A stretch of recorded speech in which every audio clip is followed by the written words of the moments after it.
Evening. Thank you all for coming out this evening. If you could find your way to a seat, we're going to get started in just a moment.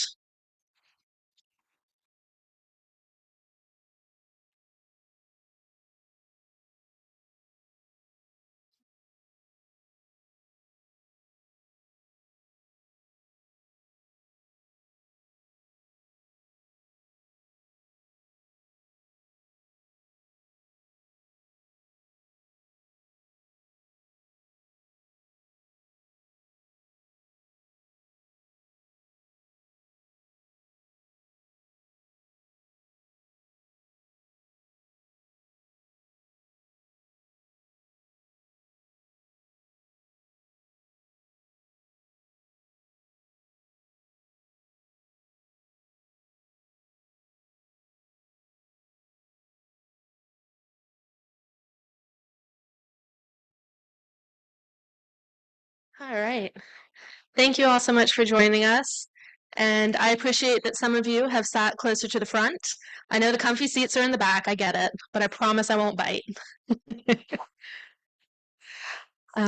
So again, thank you all so much for coming out. We are really excited for this, our 2023 annual meeting.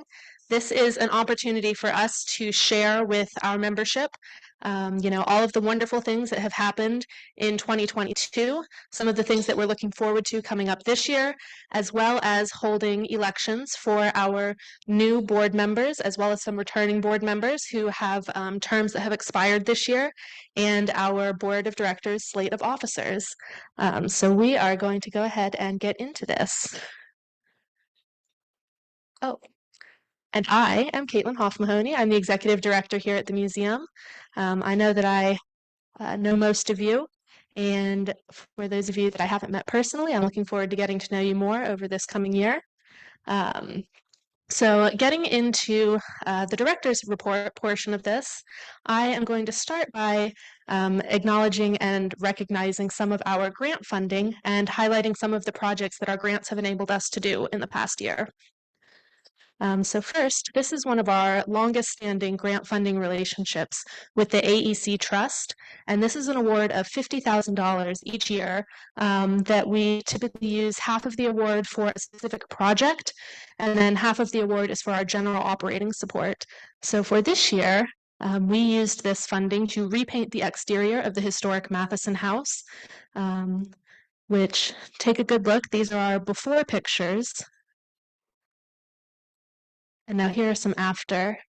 So this is a really exciting and positive change that we've done in the past year, and we're really grateful to the AEC Trust for helping to finance this.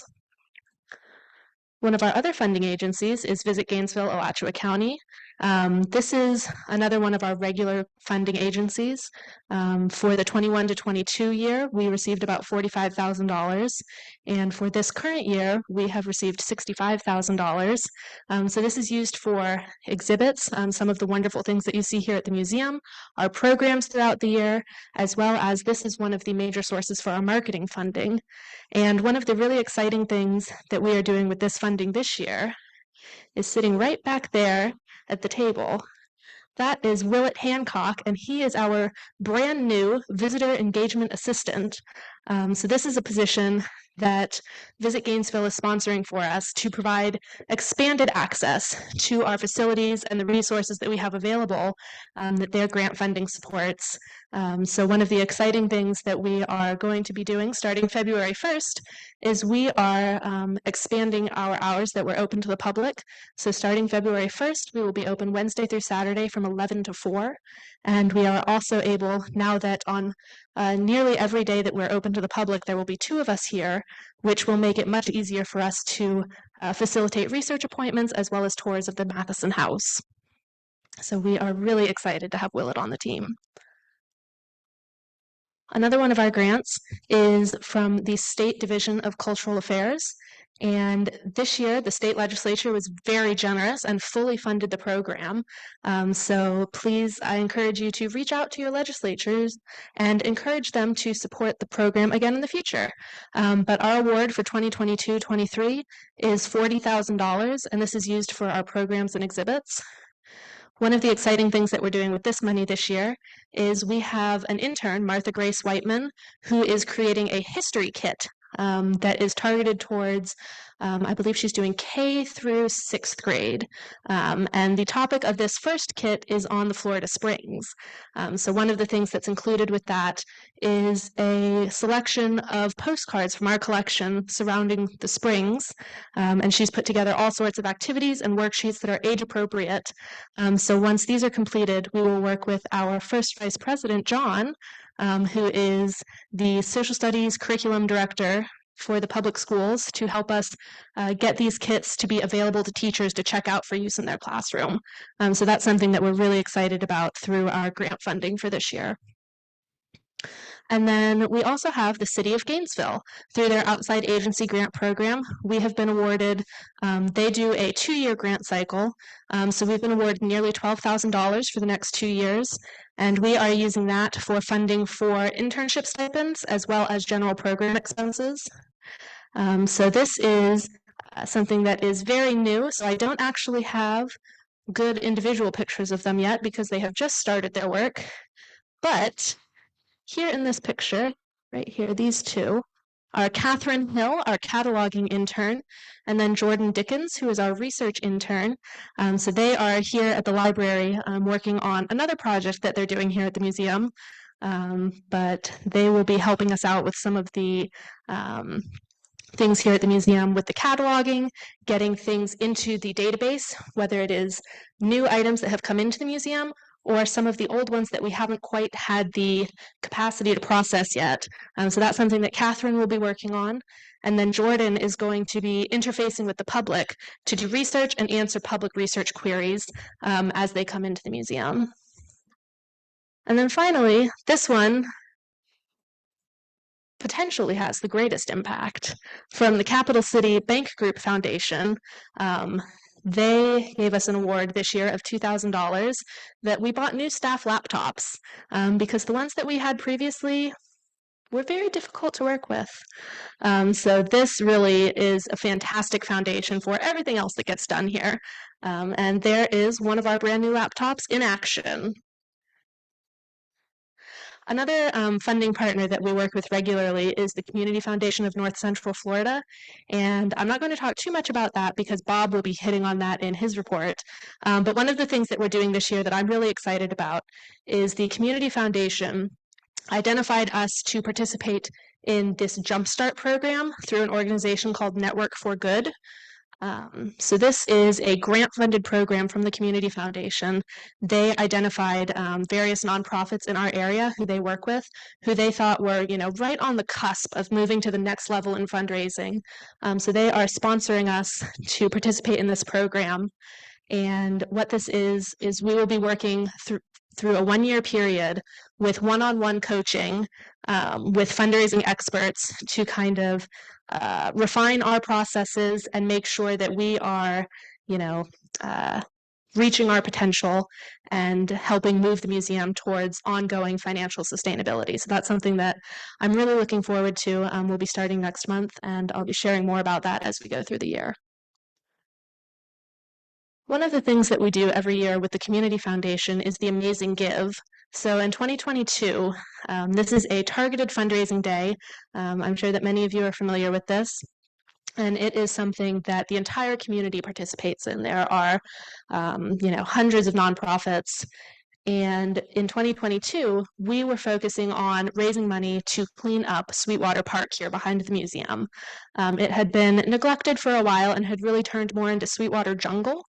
So that was a really big need for us. So we had 38 donors who donated about $3,500 to support that. And go ahead and put it in your calendar because this year the Amazing Give will be on April 20th. So please stay tuned for what we'll be fundraising for that year. That's this year. But these are some before and after pictures of the landscaping cleanup that we did with our Amazing Give fundraising this year. And as you can see, this is before the house was painted. And once we cleared out all of that vegetation, it became apparent how badly the paint was needed. So we're really glad that that was already on the budget and in the plans for the same time. But this is another view where I could be standing at the back door of this building and see the house for the first time in years. And now the other part of our budget that helps make all of our activities here possible, and that is you, our members. I've talked about a lot of really cool projects that our grants fund, but the grant budgets have a lot of restrictions, and there are things that are really critical to everything that we do here, like the utility bills or our insurance or maintenance of our historic buildings that most of our grants typically do not cover. So that is where our members and donors come in to help fill those gaps from what our grant funding does. And so for that, we are incredibly grateful for your ongoing support. We had 212 active members in 2022, and as of this morning, we are up to 153 memberships for 2023. So that is, anybody who has renewed. Our membership year starts January 1st. So we are in really good shape considering that we are 24 days into this membership year, and we already have 153 people who have either joined as brand new members or renewed. And another option that we have is the Sustainer membership, which is a way that you can help us with a steady income stream by giving a monthly donation. And that can be, starting out as small as $5 a month or however much you'd like to give. There's no maximum on that. But that is a really easy way to, within your level of comfort, continue to support the museum throughout the year. And when you renew, you'll get one of these really cool stickers. These are postcards from our collection that we have turned into stickers. So now I want to highlight some of the things that, we're not done with a specific grant. So it is things that our members and donors helped to fund us for this year. First, we have, this is Barrett Euler. She was an intern for us last summer, and she worked on the online public access of our collections database. So this is available now on our website, and she curated these featured items and highlighted collections and made this look really beautiful and easy to use. So this is something that's now available on our website, and we are continuing to add more records to it all the time. So that is something that our cataloging intern, Catherine, as well as our collections coordinator, Chloe Richardson, all of the work that they do, every day to add more records into our database and also clean up the ones that are already there so that we can continually have more things available to the public to know what is in our collection.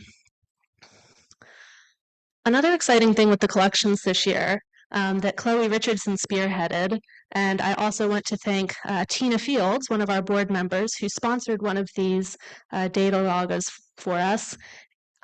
So this, I know it doesn't look very exciting, but it is. So we have purchased 3 environmental data loggers.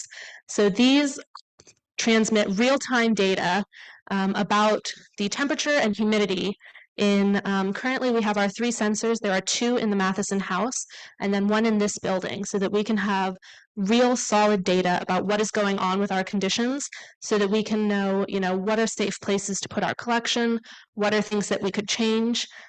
So we have almost a year of data on these, and it's really going to be an interesting baseline, particularly for the Matheson house, because we are currently doing work to install new insulation in that building. So I'm very curious to see how that will impact the environmental conditions in that building. So thank you to Chloe for working on that, as well as all of the other collections things that you do throughout the year. I also want to thank our marketing director, Joanna Gray Talbot. She does a phenomenal job with our social media, among many other things that she helps us with. And the really phenomenal thing about Joanna is the fact that she's able to do all of this while being in North Carolina.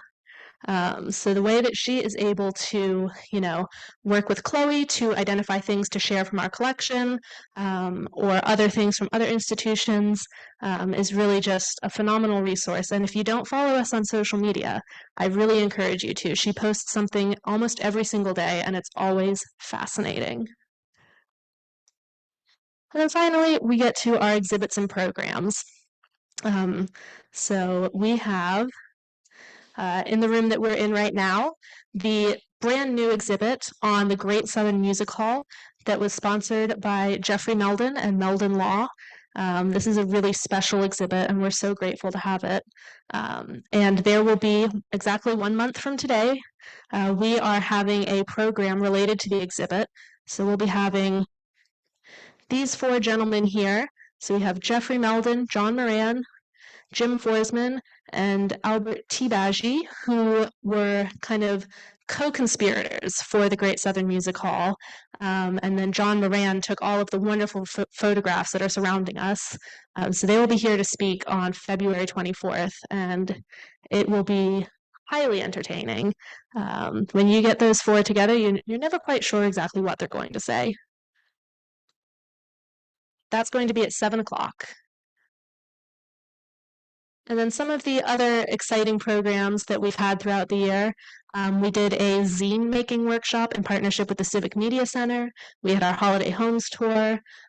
We did an event called Broadcasting Hope, which had all sorts of interesting things related to the African American experience in our area.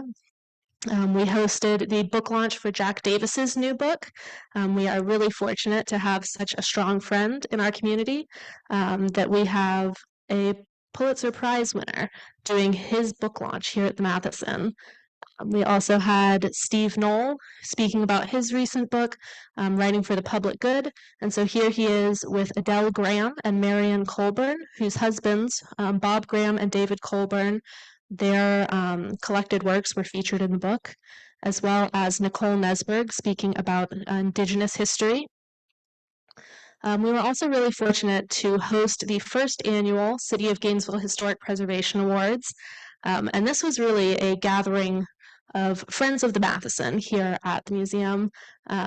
For some of the awards that were given out, we had Vivian Filer awarded the inaugural Vivian Filer Award. Roy Hunt awarded the inaugural Roy Hunt Award. And then we also had the Mary Barrow Award that was given out as well. So this was really an exciting and appropriate location for this first event for the City of Gainesville. We had our exhibit in the Coffrin Gallery, which if you haven't had a chance to check that out, I do encourage you to go and look at that before you leave today. That is focusing on Black Thursday, which was a civil rights event at the University of Florida in 1971. We had Dr. Betty Stewart Fullward, who was one of the participants in Black Thursday. She spoke here for an event we did in April commemorating the 51st anniversary, as well as Alana Gomez, who is the person who curated that exhibit for us. Here she is hard at work preparing the walls to be painted, the glamorous part of exhibit creation. And this exhibit will be on display for just a couple more months. It will be closing at the end of April. So I do encourage you to come and take a look at it before it closes because it's very important. We also get out in the community. Here we are with some of our board members, as well as family members, tabling at the Downtown Arts Festival, the Gainesville Pride Festival, and Reader Palooza with the Alachua County Library District. And then one of the partnerships that we started this year was with the Gainesville Immigrant Neighbor Inclusion Initiative. So this organization, which is also known as Ginny, they had their blueprint launch here at the museum last year. And then 6 months later, they hosted an update to that event, also here at the museum. And out of that partnership that started out as more of a venue rental, we are now having our newest exhibit that will be opening in the Coffrin Gallery in May. It's called We Are Here, Stories from Multilingual Speakers in North Central Florida. And this is going to be, it's more of a contemporary look at our area.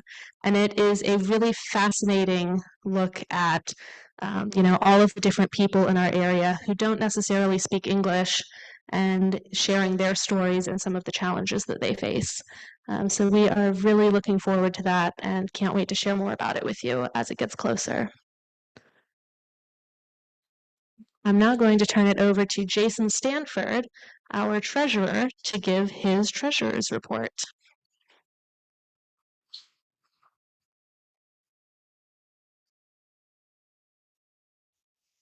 Thank you, everybody. Thank you, Kaitlyn, for that.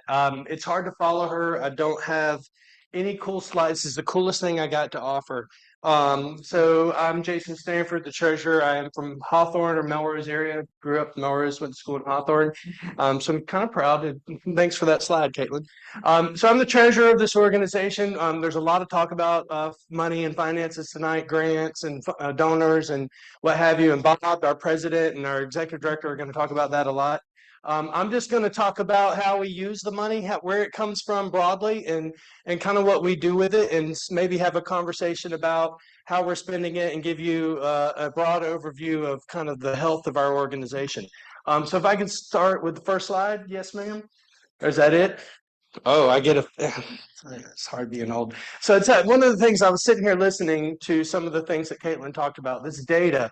I work in an organization that relies heavily on data, and it's interesting the juxtaposition that we find using data and to preserve the past. I usually don't need that. I'm usually loud enough. But data to preserve the past is really interesting to me. And I think that some of the new things that we're thinking about and places we're going forward with this museum really reinforce the need to continue to say thank you to our donors and our members like you. So we'll get started real quickly. I'm going to even move again. So this is, like I said, I get two pie charts, but I really want to highlight our income, where it comes from, and kind of how we divvy it up. So if you'll notice, there's a big blue piece of this pie. The biggest, yummiest piece comes from our memberships and our donations. That one of our taglines is that this is your museum, and it really is your museum if you look and see that we have generous donors and members. Our memberships climb every year. We're almost beating our membership number from last year, and we're only January, right, Kaitlyn? But we also have donors. We have donors that I'm a sustainer, so there's a couple of people that donate, or a handful of people that donate every month, and it's a small number, but I do it every month, and I just got my letter in the mail, and I saw how much I donated last year, and you can have a membership like that, or we have other people that commit serious amounts of money, and thank you for that. And they know that this is the health of the organization, and we don't just rely on grants. We can't just rely on, the lottery or whatnot. This is a nonprofit, and your money, if a large part of our money is your money. So thank you very much. This is your museum. I do want to highlight that we do get a second significant portion from our grants, and it's hard being a small nonprofit, especially when resources are competitive and scarce. And so I think we do a good job in securing grants. Thank you, Kaitlyn, for that. But want to make sure that you see that those are the two major parts of our income. We have rental income that we sometimes rent this building for spaces. Like Kaitlyn mentioned, one of our partnerships now started as a rental opportunity. We used to rent the Matheson house out, and that may be in the future, but we have all kinds of, our book sales from our store. Small things like that add up. Program income matters, but again, really want to highlight a large part of our money comes from you, our members and donors. Our working budget last year is just over 300,000, 313, 325. So thank you for that. Me again, gosh. All right, so here's really where, like, this is my other sexy slide. So where we spend the money. A couple of things. So I work in nonprofits a lot, and there's this little rule, unspoken rule, that you really want to keep your administrative costs down to a minimum. You really want to focus on your mission and making sure your people are there and taken care of and keeping the place open. We do a really good job of keeping our administrative costs less than 10%. I think that's really important. We focus on our mission-related expenses, keeping our programs running, making sure that we are recruiting the right kinds of programs here, and making sure that we are germane to Gainesville and the Alachua County area. Repair and maintenance. You'll notice that there's about 18% that was spent on repair and maintenance. This is more than we usually spend, but you saw the pictures. Part of what we have to do here is to preserve Sarah's house. So it's not just going to stay that way forever when she left it to us. We have to preserve it, use data, we have to use new paint. It takes a lot of work. we have a lovely grounds here, but they need to continue to be mowed and kept. And so we have to make sure that we keep these things in the nature that they're supposed to be. You know, Florida, you know our weather, so things deteriorate. So this is one of the years that we had to put funds towards that. So we put 20% to almost 20% towards that. And I think the results pretty much speak for themselves through the pictures. Personnel, we spend 36% on personnel. I think we certainly get our money's worth from that. We have added a new staffer tonight, but we have it was really tough to come out of COVID. A lot of people did not. We now have staff in every part of our buildings, or all of our buildings on all of our properties. And I was telling some folks tonight, some people really like that building across the street. I think it's beautiful, and the documents in there are great. Some people care more about the house and the history and what it looks like inside, and they're amazed when they see Sarah's bedroom and how she just left it like it was, and that's all they care about. Or some people come here just to see this. You know, there have been a lot of good programs here on these walls, but everybody has their own little niche.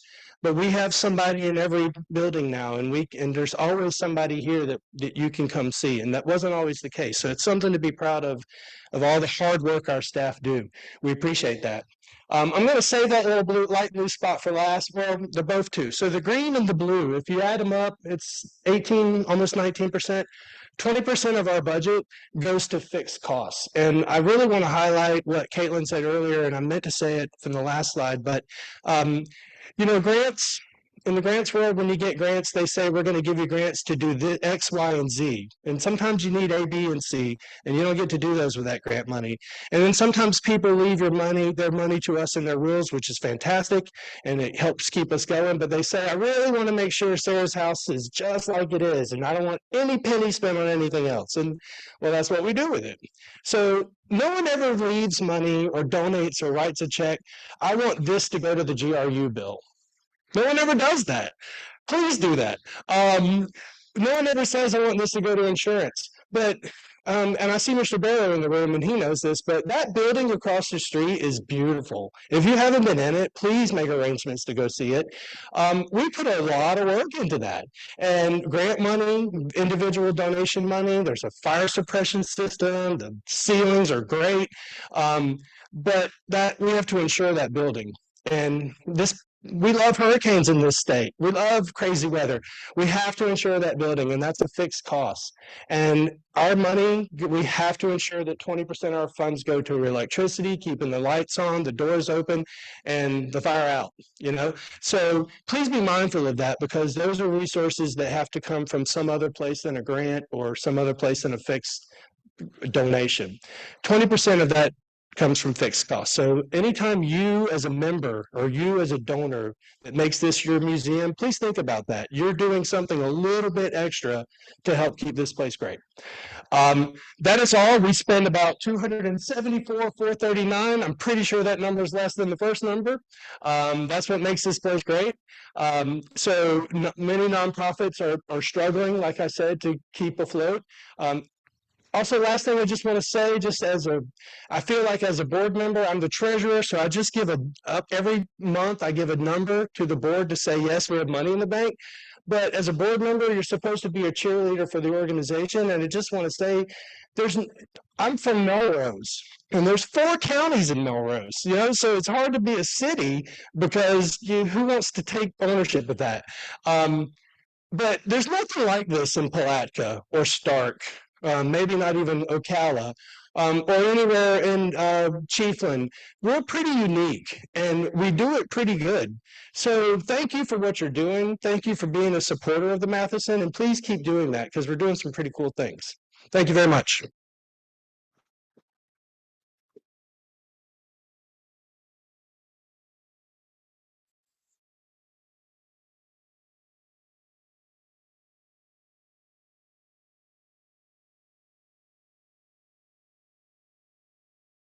We just have to do this. Oh, wrong way. I have to explain the hat, but first I forgot what a talker Jason can be. My God, I heard he ran for a county commission once. I'm surprised he lost. I ran once too. I lost, but kind of have to explain this picture. This was at the last holiday bed and breakfast tour that we had before Christmas. And so, being a retired lawyer, I decided I would portray the role of Chris Matheson, who was a young lawyer, single, and mayor from 1910 to 1917. And before he became a minister and went off to Oklahoma, very devout Presbyterian minister. But I figured this was one way I could host at the Sarah Matheson house and have a little fun, and that's why the hat. This hat actually dates to 1953, which was the centennial celebration claimed by the University of Florida at that time. And one of the things Chris Matheson did as mayor was help bed down the initial red brick buildings of the University of Florida and some other things in Gainesville. So hats off to Chris Matheson. Turn the slide. The first thing I want to do before I go to the next slide, though, is I really want to acknowledge our staff and our board. Kaitlyn Hof-Mahoney has served now 1 full year as the permanent executive director. She's done a fantastic job. The board just recommended a 7% pay raise for Kaitlyn, and hoping that she will pass that on to our 2 part-time employees, Joanna Talbot and Chloe Richardson. Kaitlyn, we all owe you a day of thanks for what you've done this past year. Give her a hand. And second, I want to recognize the current officers in our board. Our officers are all 5 seeking to repeat unless somebody badly wants the job. And we're going to add some board members hopefully by the end of the night. But for those board members that are here tonight, would you please stand and be recognized?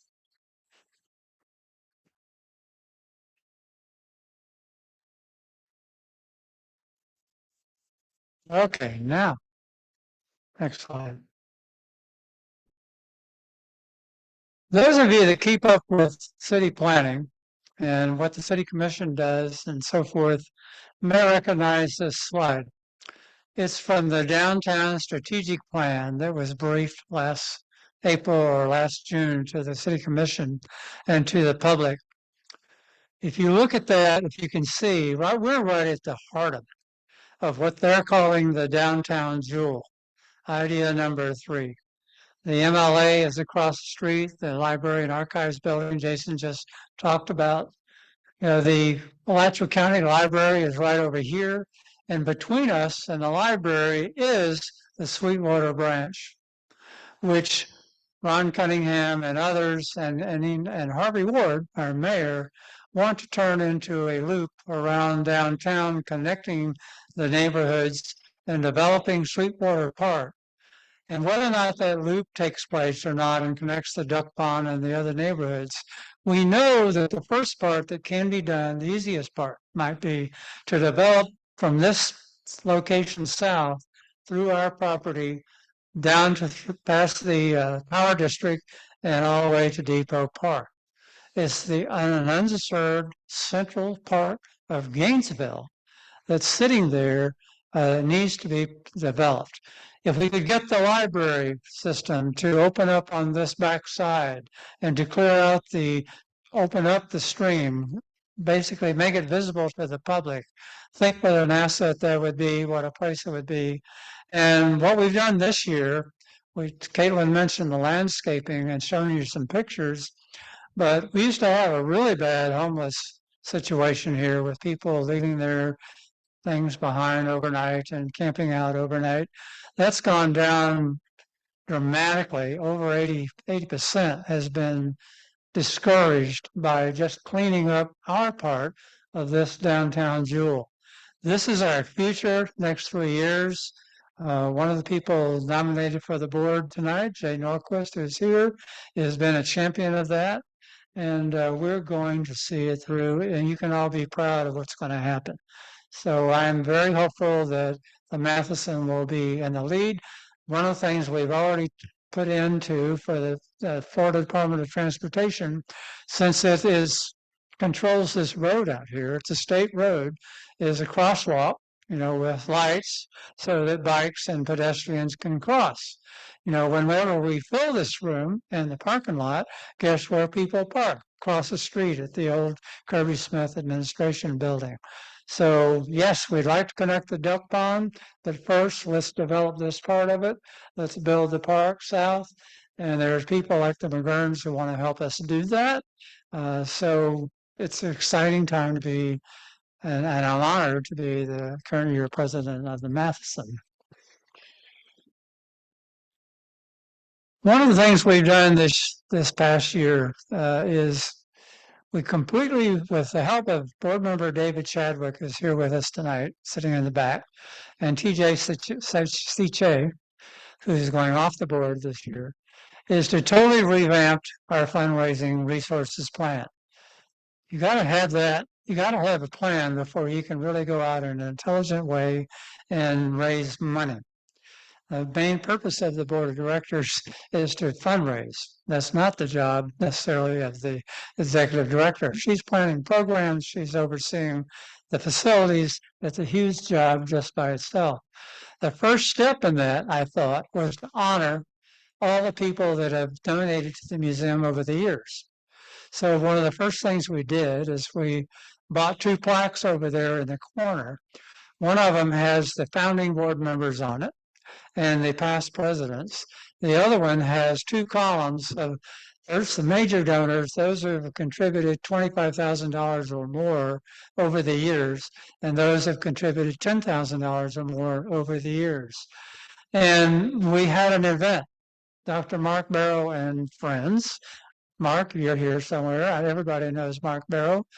It was time, we thought, to thank all of those donors and because what we want to do on a regular basis is know who they are, keep up with them, steward them, as you might say, broaden our base of support, get their friends among friends among friends, and build our resources up to really is to fulfill Mark Barrow's dream of making this place sustainable for the indefinite future. We have that within our grasp. We have a plan to do it. If you go to the donate button on our website now, you'll see all the different ways people can donate to the museum. And 2 of the areas that we've emphasized are, well, before we get to that, I should mention there's 3 folks who have given us major gifts over this past year. The most recent one this week was promised by Mickey Singer's company, which is the Dharma Endowment Foundation, and Joe Rush and the Alan Weistinger family. Each of them have given a significant sum of money which help our reserve. But in addition to that, we have identified where our needs are. And there's twofold. First thing is staffing. Fund either year to year or on a permanent basis a full-time position for education and outreach. With John Rem here being the lead for social studies in Alachua County schools, we're uniquely positioned with all the assets we have. If we had the staff to bring in a lot more school kids to this museum and to go out to them into their classrooms with programs that will stimulate an interest in history. We calculate that's about $50,000 a year. It can come by somebody who commits to fund that for a period of years, or it can come through an endowment, or it can come just through accumulating a lot of small donors to make that fund so that we can do that. And that would relieve the executive director to do a lot more things, that she has to do. The second thing is just sustainability, and Jason's talking a little bit about that. It's really hard to generate interest in paying a light bill. But we have a light bill. We have 4 buildings. We have to maintain them through the generosity of Gene Chalmers, one of our advisory council members. We had a firm come in and assess the condition of all of our buildings, and I'm happy to report this building is pretty good shape. Now the Sarah Matheson House is getting in much better shape. The MLA building is in good shape, but we've done a lot of repairs on the Sarah Matheson House, and just the day-to-day operating expenses, keeping the light bill on, and so forth, keeping the lawn mowed, it's equally another 50,000 a year expense.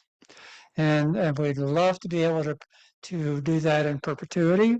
Mickey Singer's grant that he just gave us was directed specifically for that. Pretty hard to raise funds for that sort of thing because it's not as sexy as a whole new program or a whole new position. Oh, did I skip?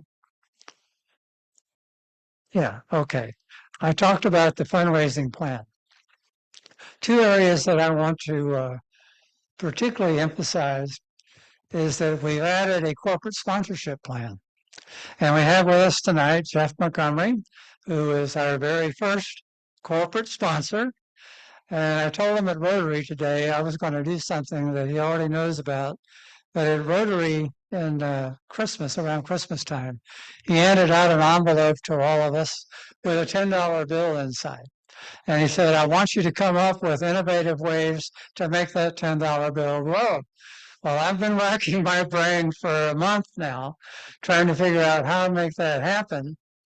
So what I said I would do is that I'm going to pass it to the person in the front, and it's going to go around the room, and we're going to see at the end of the evening, first, do I get it back? And second, how much money is in it?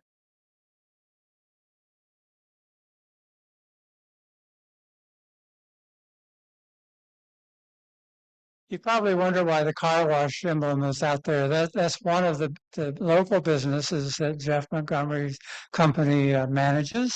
In addition, we had to add Jeffrey Meldon because he put a lot of money into this exhibit. I asked John Moran, is it true that Jeffrey, how much money do you think he paid? Well, John's estimated it was about $25,000.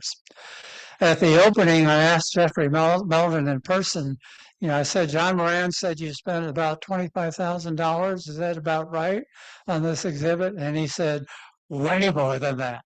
So I'm guessing maybe $50,000, and he pledged another $50,000 of his law firm's advertising budget over this coming year to tout the exhibit and the museum. This is huge. But just, an ordinary corporate sponsorship is available to any small company for $1,500 a year. We calculated if we had 30 of those, we could pay those light bills. We wouldn't have to be asking for money for operational expenses. So this is very important embryo start to a corporate sponsorship plan that doesn't include major Fortune 500 companies, but local companies. And in that regard, we've rejoined the Chamber of Commerce. We go occasionally to their meetings. I'll be going to their annual meeting coming up with the idea of stimulating interest and helping support the museum and getting a little advertising on the side as well. The other thing about it, just like our programs, everything is available to the public online. That's the silver lining of COVID, really. When we had to close, what did the staff do? Did they go home? No. They went to work putting our exhibits and our programs on the website and on the YouTube channel. We had a program just last Saturday, a wonderful book launch that will be or is probably already on the YouTube channel. We had a good turnout in the room, but think how many more people we reach online digitally. And it's available, in perpetuity. So I'm excited about the plan. I'm excited about the effort put into now executing it. And I know from doing a little study myself, this is not a one-year project. It's a multi-year effort, and it's that everybody can participate in either small ways or big ways.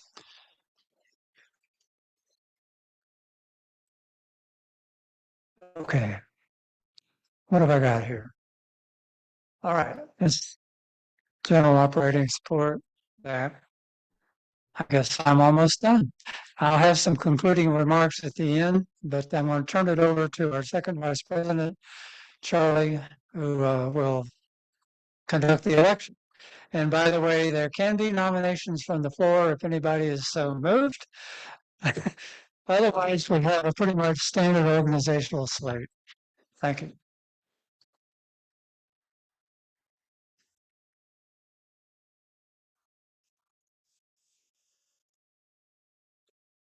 So I'm going to go off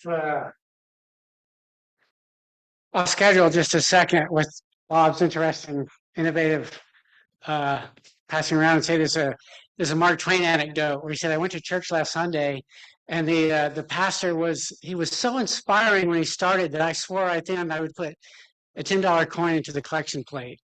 Then he kept going on and on. It's like, maybe I'll give $5. And then he kept going on and said, I think I'm going to give $1. And he said, well, at the end of the sermon, I stole 50 cents from the collection plate. So hopefully he didn't. It feels like a thick pile.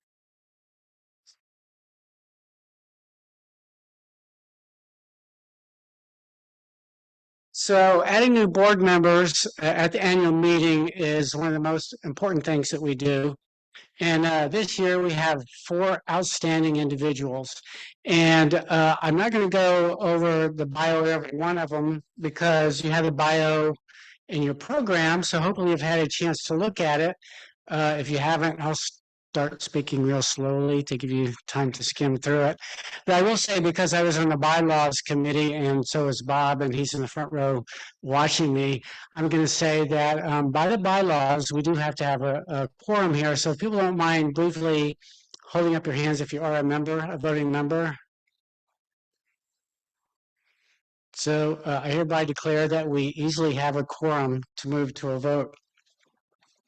The 4 individuals that we do have, I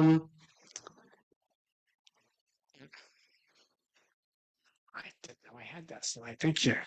I have to say, I just met them for the first time tonight, and I have a lot of emails with them. I had a chance to read their bios closely, and I have to say, it's just a privilege to have 4 individuals who really epitomize what community engagement and community commitment means, public outreach, and so on. So I'm going to introduce those 4 individuals as you read the bios. If you don't mind standing up so everybody can attach a face to a name. First of all, Mary Brandenburg. Thank you. Jim Brandenburg. Robbie Davis. And Jay Nordquist. Thank you, everybody. Well, so technically we have a vote, and I'll have to say that I won't object to anybody bringing up a motion to elect the entire slate. Do I hear a second? Is there any discussion? Then we move to a vote. All in favor? It passes. Welcome, everybody. We'll see you at the meeting next week also, or next month also. It's great to have you on board.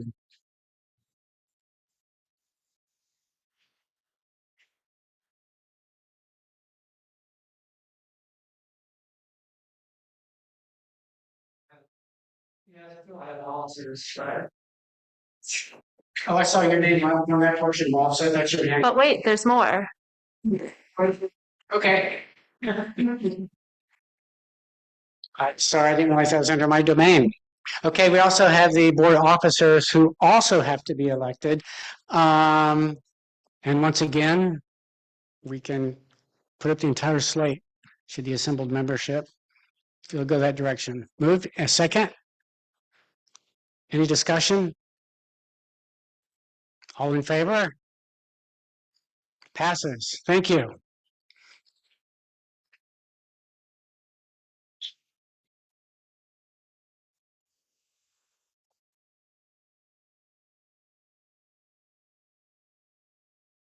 Oh, come on.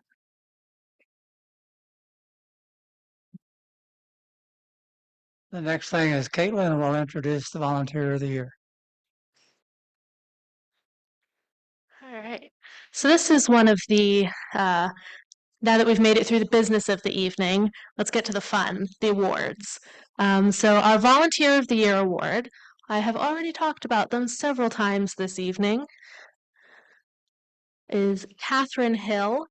So Catherine started volunteering with us in February of last year, and over the past year, she has worked very hard and diligently to create a finding guide for Murray Laurie's research papers, which, for those of you who aren't familiar with Murray Laurie, she is a prolific local historian and researcher who has written nearly all of the National Register applications for things in this area. So she has donated to the museum her research collection that she used to do all of this marvelous work. And so Catherine has been going through and making sure that, researchers who aren't Murray Laurie are able to find things in the collection, which is a really positive boon for us. She also helped out with the Holiday Homes Tour this year. So here we have this wonderful photograph of her with our new 1917 approximately Edison phonograph that we recently added into the Matheson house. And as I have mentioned previously, Catherine is this semester our cataloging intern, so she will be continuing the work that she's been doing as a volunteer. But we are really delighted to be able to pay her as well through this internship sponsored by the City of Gainesville. So without further ado, I would love for Catherine to come up here and accept your award.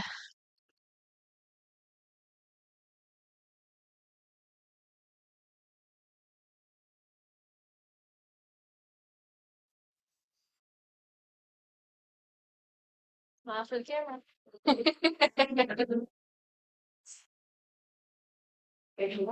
You get a Stanford dollar back here again, so. Thank you so much. We're really lucky to have you. And now we'll bring Bob back up for his award. Last year, Greg Young awarded the Barrows the Sarah Matheson. No, it was the President's Award. I believe the President's Award. I was going to mention the Sarah Matheson Award. We decided this year we couldn't really come up quickly with somebody to give that one to. Last year it went to Vivian Filer, as I remember. But it's pretty much within the discretion of the president to decide who gets the President's Award. And it was an easy decision for me. The one real partner I've had throughout my recent 3-4 years on the board, and particularly in the year I was first vice president, was Greg Young. And Greg has gone on to be president of the Rotary Club, the Tuesday Club, the largest Rotary Club in town. And he has been more of a champion for the Matheson than you can imagine, unpaid. He made sure that Kaitlyn got to speak to Rotary recently. He's at almost every event, and some of the pictures we have show. I can't get this right. Greg is in so many places. She couldn't find a picture of him behind the microphone. I'm the guy who never met a microphone I didn't like, but Greg is out there doing the yard. He's organizing work parties. He's our champion, one of our champions for the Sweetwater Branch Greenway, along with Jay Norquist, one of our newest board members. I cannot thank you enough, Greg, for the advice and counsel you've given me. We've been a good team over the last 3 years. I hope that will continue. You're still just the immediate past president. So you don't have a vote, but you're a member of the executive committee. Please come up and accept your award.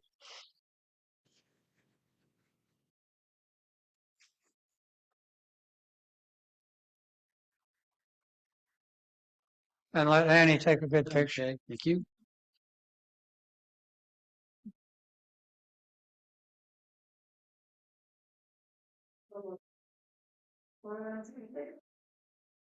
All right, I'll give you the.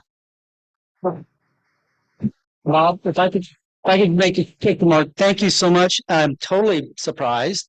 We've had a lot of great people with this organization, and we've worked really hard over the last few years. And I want to shout out again to Dr. Barrow, who's been mentioned tonight, for his hard work in the last few years, and Kaitlyn for her excellent leadership as the director. And Bob, you are doing a wonderful job with the museum. I'm so proud of where we are and where we're heading.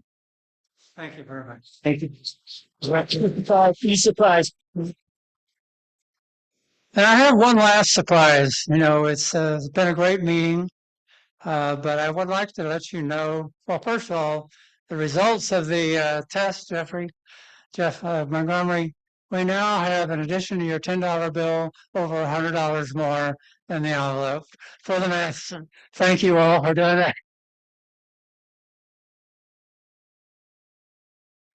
And the second thing you'll really be really excited about is that a week or so ago, Kaitlyn and I sat for a taped interview for the Eileen Silverman show. And it's going to air this weekend and next weekend. The primary time that she is viewed is on WUFT on Sundays at 1 o'clock, but there's a number of other times, including like 4:30 in the morning, where it can be viewed. But I played with this hat a little bit, just for fun. You'll see it again. And it's just a way of showing history can be fun. And it's another way of educating the public about the Matheson. So thank you all again for being members, for showing up tonight, making sure we had a quorum of, the bylaws say at least 15. It's been a great year. We're looking forward to this coming year with a lot of enthusiasm and just faith that things are going to grow. So thank you all for coming tonight. We're done.